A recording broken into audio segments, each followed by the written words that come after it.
ஓம்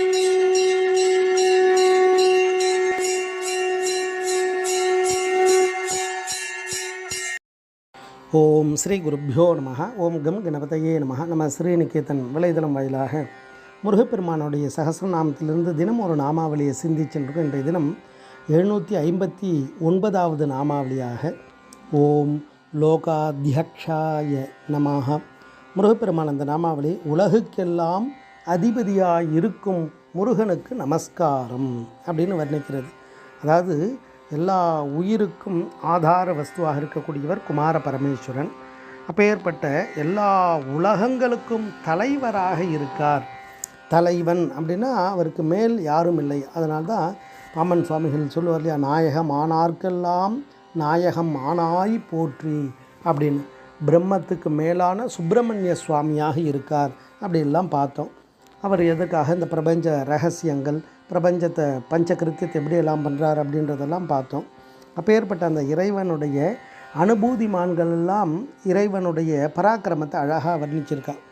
நம்ம வண்ணச்சரபம் தண்டபாணி சுவாமிகள்னு ஒருத்தர் இருந்தார். அவர் முருகன் மேலே 3000 பாடல்கள் பாடியிருக்கார். முருகன் 3000னே அப்படியே தொடர்ந்து பாடிண்டே வரார். அதில் முருகனை வர்ணிக்கிறாரு.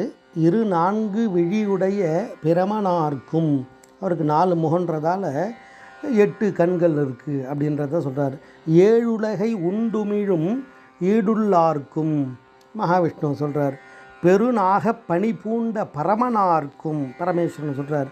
பின் எவர்க்கும் அடங்காத பேரு வேட்டு உன் திருநாமத்து எழுத்து 6ம் கருதுகின்றேன்.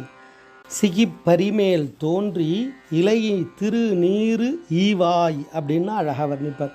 அப்படி இறைவன் எப்பேற்பட்டவராக இருக்கார் அப்படின்னா, அந்த 6 முகம் 6 எழுத்துக்குள்ளே இந்த பிரபஞ்சத்தின் அத்தனை சக்திகளும் இருக்குது அப்படின்றத அவெல்லாம் அனுபூதியில் உணர்ந்து 3000 பாடல் பாடியிருக்கார் முருகன் மேலே. அப்படி இறைவன் எப்படி இருக்கார்னா, அந்த உலகங்களெல்லாம் அதிபதியாக இருக்கார். அத்தனையும் தன்னுடைய பஞ்ச கிருத்தியத்தால் எல்லா காரியத்திற்கும் அதிபதியாக இருக்கார், தலைவராக இருக்கார் அப்படின்ற அர்த்தத்தை கொடுக்கக்கூடிய விசேஷமான நாமாவளி ஓம் லோகாத்யக்ஷாய நமஹ.